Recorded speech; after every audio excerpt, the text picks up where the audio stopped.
अब मैंने ब्लीच भी कंप्लीट कर ली, साथ ही साथ मैंने 1000 ईयर ब्लड वॉर भी कंप्लीट कर ली और इन दोनों सीरीज़ के रिव्यूज़ तुम्हें मेरे चैनल के ऊपर मिल जाएंगे, तुम जाके देख सकते हो। ब्लीच में कैरेक्टर डिज़ाइन टॉप नॉच है, यहाँ तक कि ट्विटर के ऊपर मैंने कुछ ये भी देखा है कि वन पीस के कैरेक्टर्स ब्लीच के आर्ट स्टाइल में, और वो भी बहुत ही ज़्यादा ब्यूटीफुल लगता है। तो मैंने सोचा क्यों ना एक लिस्ट निकाली जाए जहाँ पर मैं रैंक करूँगा ब्लीच की वाइफूज को नंबर 10 से लेके नंबर 1 तक। शुरू करते हैं आज की रैंकिंग, लेट्स बिगिन। वीडियो शुरू होने से पहले मैं तुम्हें ये बता दूं कि ये जो रैंकिंग हम करने वाले हैं फीमेल कैरेक्टर्स की, उसमें हम सिर्फ और सिर्फ अपीयरेंस के ऊपर और उनके कैरेक्टरिस्टिक के ऊपर ही ध्यान देंगे। हम यहाँ पर कोई भी प्रकार के पावर सिस्टम को यूज़ नहीं करने वाले, यानी कि जो कैरेक्टर मुझे सबसे ज़्यादा पसंद है वो रैंक में उतनी ही ज़्यादा ऊपर होगी।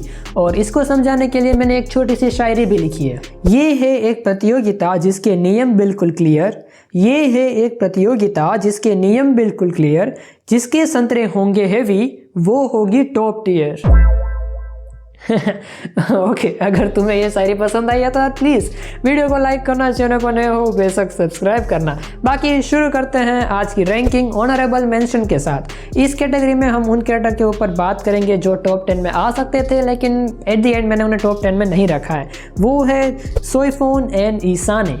सबसे पहले बात करते हैं सोईफोन के बारे में। तो देखो सोईफोन देखो दिखने में तो क्यूट है, but you know not my type. And Isane के बारे में मैं बात करूँ तो उसकी हाइट बहुत ही ज़्यादा लंबी है, सो नहीं हो पाएगा मुझसे। नंबर 10 के ऊपर 3 कैरेक्टर्स हैं, जिसमें सबसे पहली कैरेक्टर है बैम्बिएटा, दूसरी कैरेक्टर है कैंडी और तीसरी ये पिंक बालों वाली जिसका नाम मुझे नहीं पता। अब ये तीनों के तीनों कैरेक्टर अपीयरेंस वाइज बहुत ही ज़्यादा ब्यूटीफुल है।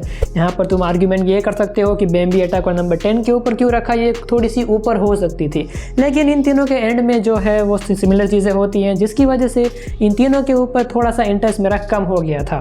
नंबर 9 और नंबर 8 के ऊपर जो कैरेक्टर्स हैं उनको तुम एक दूसरे के साथ स्विच कर सकते हो, वो तुम्हारे ऊपर डिपेंड करता है कि तुम्हें कौन सी ज़्यादा पसंद है। बट मेरे लिए नंबर 9 के ऊपर 2 कैरेक्टर्स हैं, कुछ की रुकिया एंड लीसा। सबसे पहले लीसा के बारे में बात करें तो लीसा जो है वो सीरीज़ में बहुत ही आगे इंट्रोड्यूस होती है एंड उसका स्क्रीन टाइम थोड़ा सा कम है, मैं कहूँ तो बहुत ज़्यादा कम है, एंड इसके लिए मैंने उसे नंबर 9 के ऊपर रखा।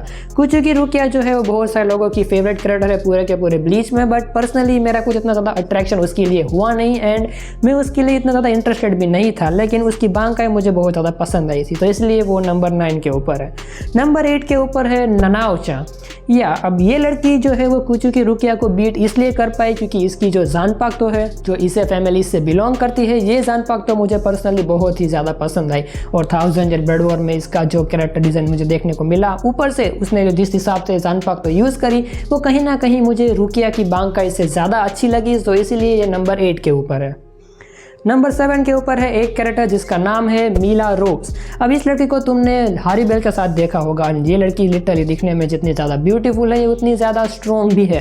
बाकी इसके अपीयरेंस के बारे में मैं कुछ ना बोलूँ तो तुम्हें समझ ही आ चुका है कि ये क्यों नंबर 7 के ऊपर है। नंबर 6 के ऊपर जो है वो अगेन 2 कैरेक्टर्स हैं, जिसमें से सबसे पहली कैरेक्टर है नेमू एंड दूसरी कैरेक्टर है किरियो हिकीफुने। सबसे पहले बात करते हैं किरियो हिकीफुने के बारे में। अब ओजी ब्लीच में, पूरे के पूरे ओजी ब्लीच में इसका हमें सिर्फ एक ही बार मेंशन देखने को मिलता है, और वो भी वो जो पास्ट वाली आर्क थी 7-8 एपिसोड की, वहीं पर ही हमें इसका मेंशन दिखता है। बाद में इसकी ट्रू अपीयरेंस जो है वो हमें 1000 ईयर ब्लड वॉर में दिखाई जाती है। अब इसका स्क्रीन टाइम बहुत ही ज़्यादा कम है, लेकिन ये दिखने में बहुत ही ज़्यादा ब्यूटीफुल है। ऊपर से इसका ये अपीयरेंस, एक्चुअली ये वाला नहीं, ये वाला अपीयरेंस मुझे बहुत ज़्यादा पसंद है। दोज मेलन्स यार ह्यूज। दूसरी बात करें हम नेमू के बारे में, तो ओजी ब्लीच से मुझे नेमू बहुत ही ज़्यादा पसंद थी। ओजी ब्लीच में कुछ उसकी ऐसी क्यूट मूवमेंट्स हैं जो मुझे बहुत ही ज़्यादा पसंद आती थी, एंड ऊपर से 1000 ईयर ब्लड वॉर में जब हमें सब कुछ रिवील किया जाता है नेमू के बारे में, तब उसकी रैंकिंग थोड़ी सी हाई चली जाती है। नंबर 5 के ऊपर है कातेन क्योकोत्सो, या फिर मैं कहूँ तो ओहाना। भाई ये नंबर 5 बहुत ही ज़्यादा जस्टिफिकेशन वाली चीज़ लगी मुझे, क्योंकि नंबर 5 के ऊपर ओहाना रखना मेरा सबसे ज़्यादा बेस्ट डिसीजन था। क्योंकि जब मैं ये फिलर आर्क देखी थी मैंने, जहाँ पर हमें बहुत सारी जानपाक्तों की मैनिफेस्टेशन दिखाई जाती है, तभी से मुझे ओहाना बहुत ही ज़्यादा पसंद थी। एंड 1000 ईयर ब्लड वॉर में हमारे कुबो सेंसे ने ओहाना को जो है वो कैनन बना दिया, उसका अपीयरेंस भी वैसा का वैसा रखा जैसा पहले हमें फिलर आर्क में देखने को मिला था। एंड दोज मेलन्स, भाई क्या बताऊँ मैं। नंबर 4 के ऊपर मैं बात करूं तो वो है नन अदर देन सेंजीमारू। अब तुम यहाँ पे थोड़ा सा डाउट कर सकते हो कि सेंजीमारू जो है वो किरिए हिकीफुने से आगे क्यों है, तो उसका मेन रीज़न है मेरा खुद का इंटरेस्ट, ठीक है। मैं सेंजीमारू की बांकाई को देखने के लिए बहुत ही ज़्यादा इंटरेस्टेड था कि जिसके लिए मुझे बाकी के स्क्वाड ज़ीरो के मेंबर से कुछ ज़्यादा फ़र्क नहीं पड़ता। एंड इसकी बांकाई लिटरली बहुत ही ज़्यादा ब्यूटीफुल थी। एंड ऊपर से इसकी जैपनीज़ वॉइस एक्टर जो है उसकी वॉइस एक्टिंग इस कैरेक्टर को बहुत ही ज़्यादा सूट करती है। जितनी भी ज़्यादा पैनिक सिचुएशन हो इसकी वॉइस उतनी ज़्यादा काम लगती है। एंड कहीं ना कहीं ये एक रीज़न है जिसकी वजह से मैंने इसे टॉप 4 के अंदर रखा है। एंड सेंजीमारू के बाद हम पहुँच चुके हैं टॉप 3 प्लेसेस पर। और अगर तुम्हें ये वीडियो पसंद आ रही है, वीडियो को ज़रूर लाइक करना, चैनल पर नए हो बेशक सब्सक्राइब करना। एंड नंबर 3 तुम्हें बताने से पहले मैं तुम्हें ये बता दूं कि नंबर 2 के ऊपर कैरेक्टर जो है और नंबर 3 के ऊपर जो 2 कैरेक्टर्स हैं उनको तुम इंटरचेंज कर सकते हो, वो तुम्हारे इंटरेस्ट के ऊपर डिपेंड करता है। बट मेरे लिए नंबर 3 के ऊपर है योरुइची एंड हारीबेल। देखो हारीबेल मुझे पहले से पसंद थी, जब मैंने ब्लीच नहीं देखी थी कुछ रील्स में वो मुझे दिखी थी एंड मुझे तब से बहुत ज़्यादा पसंद आ चुकी थी हारीबेल। एंड हारीबेल का रिजरेक्शन फॉर्म भाई तुम साफ साफ दिख रहा है कि मैंने हारीबेल को नंबर 3 के ऊपर क्यों रखा है, ठीक है, तुम्हें साफ साफ दिख रहा है। और दूसरी बात करूं तो योरुइची की, तो देखो अभी 1000 ईयर ब्लड वॉर का जब पार्ट 4 आएगा तब हमें योरुइची का थंडर गॉड फॉर्म देखने को मिलने वाला है। और उस फॉर्म में प्रैक्टिकली वो नेकेड ही होने वाली है, लेकिन फिर भी अभी तक वो फॉर्म एनिमेट नहीं हुआ है, तो इसलिए मैंने योरुइची को नंबर 3 के ऊपर रखा है। अगर वो फॉर्म एनिमेट हो चुका होता तो मैं इसको आसानी से नंबर 2 या नंबर 1 के ऊपर रखता।